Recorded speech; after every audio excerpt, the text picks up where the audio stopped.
دا الله تعالی بلا کوي پر ځان جب کړی دي چې د دې سړي د بجله کې به اور د جهنم ورسوځي چې چا بجله کې په پایڅو کې پټي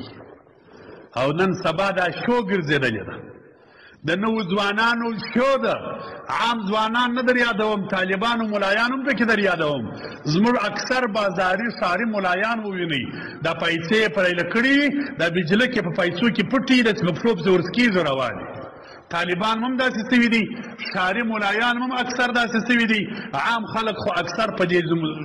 دغه کې مبتلا دي په دې ګناه او عذاب کې مبتلا دي پر لمانځه که ولاړ وې پیسې دې پښې دې په بجله کې پټې وې په بجله کې دې په پیسو کې پټې وې ګوره دا لمونځ دې مکرو دي پر دا لمونځ الله تعالی عذاب تا ته درکوي که بغیر د لمانځه روان وې پښې بجله کې دې پټې وې په پیسو کې دا د ګناه د لمونځونو سره کم دي درته دې لمونځ دې موږ خلک اوس وکړي پرون مازدیګر دلته موږ راووتو زموږ د کلي یو ځوان هلته ولاړ دی مخامخ په چمني کې لمونځ کوي مولوي صاحب ته ملایان مېلمانه راغلي یو ما ته دا څنګه لمونځ کوي دا تا نه دي ورښولي ما ویل موږ به نو څنګه نه یې ورښولي زموږ د نو ژبې وچې سي چې موږ د خلکو ته ښوونه نه یې کړي نو خو چې نه عملي کوي نو بس دا خلک اکثر داسې سوي دي دا خبرې چې ورته کوي مال نو اوس څه شي یاد کړمه چې هسې مال دې اورې د اورېدلو والا خلک دي درېیم وصیت څه ورته کوي نوی مسلمان کېږي صحابي نبی علیه السلام ورته وایي ورفع ازارک الی نصف الساق دا پایڅې دې راپورته که در نیمایي پورې د پونډیو در دا ځای پر دا پیسې نیمه د پونډۍ ده در دا ځای دې پیسې راپورته کوه نبي کریم صلی الله علیه وسلم ورته پیسې ښکته مه کوه بیا نبی علیه السلام ورته فرمایي فإن أبيت فإلى الكعبين ګوره که دې دا ډېرې بللې چې دا در نیمۍ پونډۍ پورې ډېرې دي نو کم از کم در بیجلکو پورې که در بیجلکو یې نه مه ښکته کوه در بیجلکو ښکته پیسې دا ګناه ده دا ګناه کبیره ده غټه ګناه ده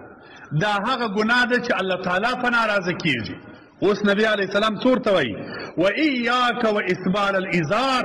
ګوره دا پرتوګ دا پیسې دا لونګ ځان وګوره چې در بیجلکو ښکته نه سي دا پیسې چې در بیجلکو ښکته نه سي فانها من المخیلة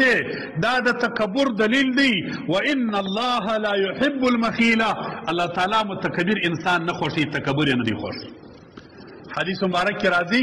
رب لا یزال اور ته د جهنم چې ورچي د الله چې بد ځنې کېږي درې کسان یوه حدیث کې راځي یو سړی دغه دی چې د الله بد ځنې کېږي چې پیسې در بیجلکو ښکتي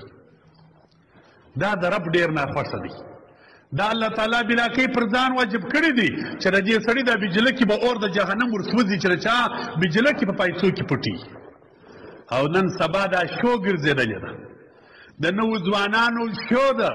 عام ځوانان نه در یادوم طالبانو ملایان هم پکې در یادوم زموږ اکثر بازاري ښاري ملایان ووینئ دا پیسې پرایله کړي دا بجله کې په پیسو کې پټي د مفروب زورسکیزو روان طالبان هم داسې سوي دي ښاري ملایان هم اکثر داسې سوي دي عام خلک خو اکثر په دې دغه کې مبتلا دي په دې ګناه او عذاب کې مبتلا دي پر لمانځه که ولاړ وې پیسې دې پښې دې په بجله کې پټې وې په بجله کې دې په پیسو کې پټې وې ګوره دا لمونځ دې مکرو دي پر دا لمونځ الله تعالی عذاب تا ته درکوي که بغیر د لمانځه روان وې پښې بجله کې دې پټې وې په پیسو کې دا د ګناه د لمونځونو سره کم دي درته دې لمونځ دې موږ خلک اوس وکړي پرون مازدیګر دلته موږ راووتو زموږ د کلي یو ځوان هلته ولاړ دی مخامخ په چمني کې لمونځ کوي مولوي صاحب ته ملایان مېلمانه راغلي یو ما ته دا څنګه لمونځ کوي دا تا نه دي ورښولي ما ویل موږ به نو څنګه نه یې ورښولي زموږ د نو ژبې وچې سي چې موږ د خلکو ته ښوونه نه یې کړي نو خو چې نه عملي کوي نو بس دا خلک اکثر داسې سوي دي دا خبرې چې ورته کوي مال نو اوس څه شي یاد کړمه چې هسې مال دې اورې د اورېدلو والا خلک دي نه رکوع سته نه سجده سته نه سر راپورته کېدل سته خوشحالي د کوره راووځي وایي ځم لمونځ کومه په دې لمانځه دې لاس نه سپینېږي په دې لمانځه دې نور مخ تورېږي لمونځ به پر خپله طریقه کوي په لمونځ کې به دې رکوع معلوموي په لمونځ کې به دې سجده معلوموي د هر یوه په مابینځ کې به جلاوالی وي فصل وي په اطمینان او په قراره به وي شاوخوا به ګورې نه پیسې به دې راپورته کړي پر پاکه مځکه به ولاړ یې دا کم سال مانځه ته خدای ضرورت نه لري د الله تعالی ستا لمانځه ته ضرورت نشته، ته د خدای و رحمت ته ضرورت لرې. نو چې ته د خدای و رحمت ته ضرورت لرې، د الله تعالی ضرورت نشته. ته چې ودرېږې پر لمانځه باندې، په دې پوه شه د الله رسول صلی الله علیه وسلم وایي تا ته د الله تعالی د رحمت ته هسې مخامخ ولاړ دي. اوس ته داسې لمونځ وکړه چې ته خدای وینې، څه رقم لمونځ وکړې. لمونځونه سم کړي د خدای په لحاظ. د ځوانانو ته وایم ګډ وډ لمونځونه مه کوئ، رکوع برابرې کړي، سجدې برابرې کړي، پیسې راپورته کوئ، لمانځه ته په احترام درېږئ، په قدر درېږئ، ښه په عزت باندې درېږئ، د بلې خوا څه سوچونه او فکرونه راګرځوئ، د خدای سره متعلق په دال کې جوړوئ. دغه لمونځ بیا ګټه درته کوي.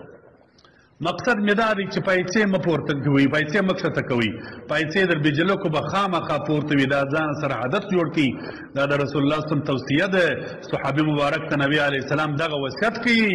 اخري اولني وصیتونه یې دي چې اسلام راوړي. دریم وصیت نبی علیه السلام دا ورته وکړي پیسې دې راپورته کړه، در بیجلکو پیسې مه کښته کوه.